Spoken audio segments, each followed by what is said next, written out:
Initial assessment pada airway atau jalan nafas. Ada dua hal yang perlu diperhatikan untuk memposisikan pasien dengan pasien yang nyaman dan mencegah jalan nafas. Yang pertama ialah ethyl enzyme lift. Diposisikan kepala pasien terangkat dan dagu ke atas agar jalan nafas tetap paten. Yang kedua adalah jika pasien mengalami cedera servikal atau patah tulang di lehernya, diposisikan jaw thrust, yaitu memastikan jangan tarik dagu pasien ke belakang atau kepala pasien ke belakang, karena bisa memperparahkan fraktur yang sudah dialami oleh pasien di bagian lehernya. Selanjutnya kita melihat jalan nafasnya di area mulut, yaitu kita lihat apakah ada benda asing yang dapat menutupi area jalan nafasnya. Jika terdapat benda asing di dalam mulut atau di area jalan nafasnya, maka kita bisa mengambil menggunakan tangan, lalu buang di tempat bengkok. Selanjutnya kita lihat apakah sumbatan tersebut berupa cairan. Maka tindakan selanjutnya yaitu berikan suction. Dalam tindakan suction tersebut kita dapat memerlukan monitor suction, dan pastikan monitor suction itu dalam keadaan yang hidup. Lalu tabung suction terisi dengan aquabides. Selanjutnya kita mengambil selang suction untuk pasang ke monitor suction tersebut dengan konsep yang steril. Kita dapat lihat di selangnya di bagian warna biru itu adalah katupnya. Selanjutnya masukkan ujung selang di mulut pasien dan lakukan penyedotan cairan yang di dalam mulut pasien menggunakan alat tersebut selama 10 dan 15 menit.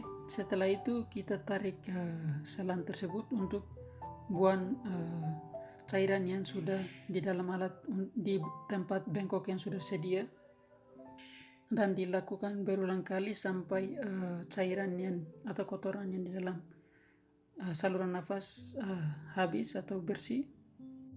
Setelah melakukan suction, selanjutnya kita pasang OPA di area mulutnya pasien, bertujuan untuk membuka mulut atau area jalan nafasnya. Setelah kita pasang OPA, maka selanjutnya kita memasangkan mask di area mulutnya pasien, dan dipastikan bahwa oksigen yang masuk di dalam paru-parunya pasien.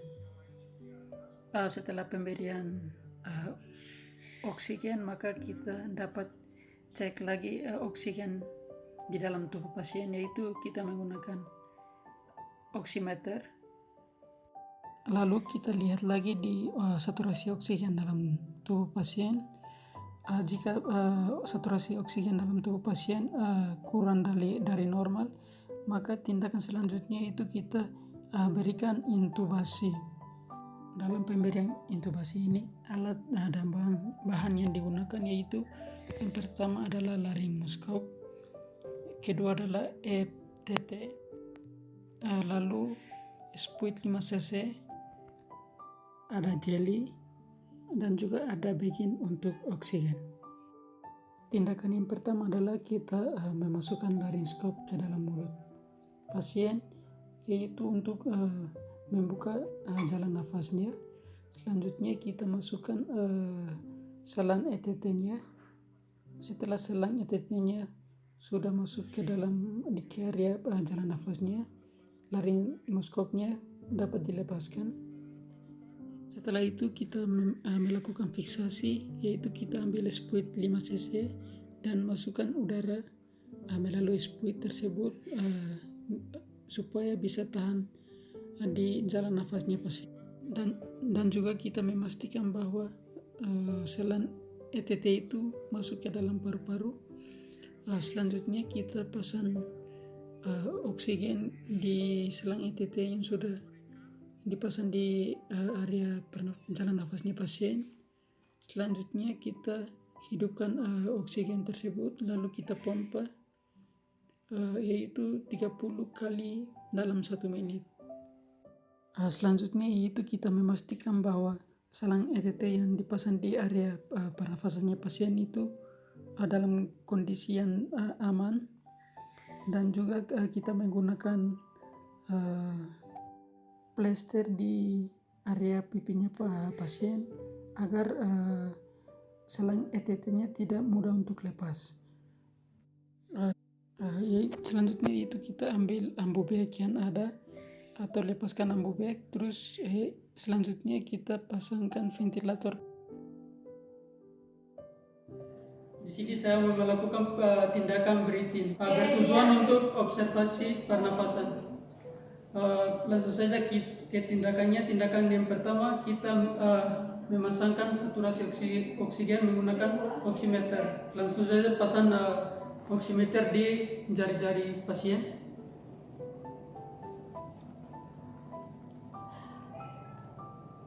Setelah itu pasang masker oksigen pada pasien.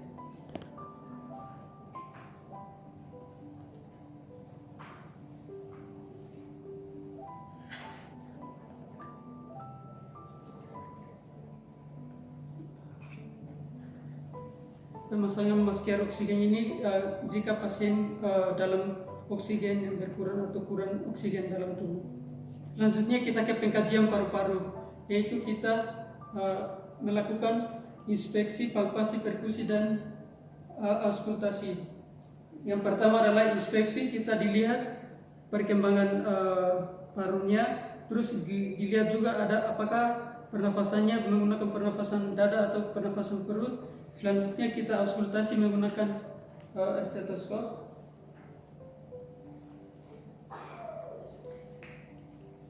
Mendengarkan apakah ada suara bising atau suara tambahan saat pernafasan. Setelah itu kita melakukan palpasi atau meraba dadanya, apakah dadanya teraba simetris atau apakah ada pembengkakan atau tidak. Selanjutnya kita ke perkusi atau ketuk. Itu seperti ini. Apakah terdengar suara pekak atau suara sonor? Kalau suara sonor di bagian kiri karena ada jantungnya. Selanjutnya kita cek CRT-nya menggunakan seperti tekan kuku pasien. Terus darah kembalinya kurang dari 2 detik atau tidak. Jika kurang dari 2 detik berarti normal. Selanjutnya evaluasi. Apakah pasien ini kondisi bahaya atau tidak. Jika kondisi ini bahaya, tindakannya dilanjutkan. Jika kondisinya tidak berbahaya, tindakannya dihentikan. Di sini saya melakukan tindakan circulation bertujuan untuk mengetahui shock pada pasien. Langsung saja kita ke tindakannya. Yang pertama adalah kita cek tanda-tanda perdarahan. Yang pertama kita mencek tekanan darah.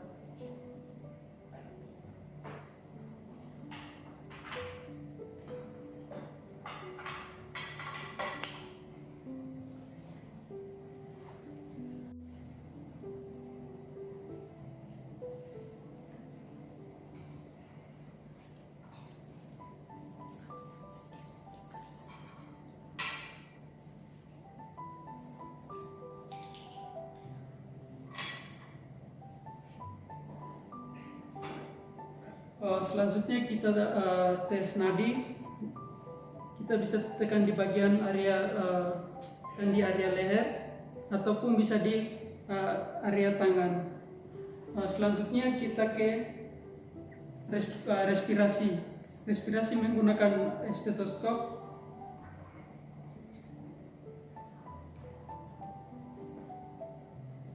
Terus kita sambil mendengarkan respirasinya berapa kali dalam 1 menit.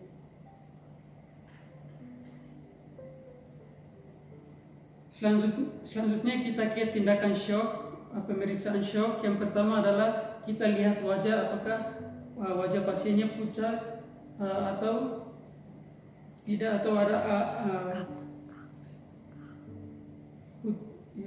wajah pasiennya pucat atau kaku. Selanjutnya kita ke akral. Akral, yaitu akral tangan dan kaki. Kita bisa ditekan seperti ini, apakah ditekan dingin atau tidak. Selanjutnya kita ke perdarahan aktif, yaitu kita melihat ada area lukanya. Jika ada perdarahan, kita bisa ditekan menggunakan kasa, ditutup menggunakan kasa, terus ditekan, terus dinaikkan atau ditinggikan lebih dari jantung pasien. Selanjutnya kita memasangkan infus 2 jalur menggunakan cairan kristaloid sesuai kebutuhan pasien atau sesuai kebutuhan tubuh pasien. Sekian dan terima kasih.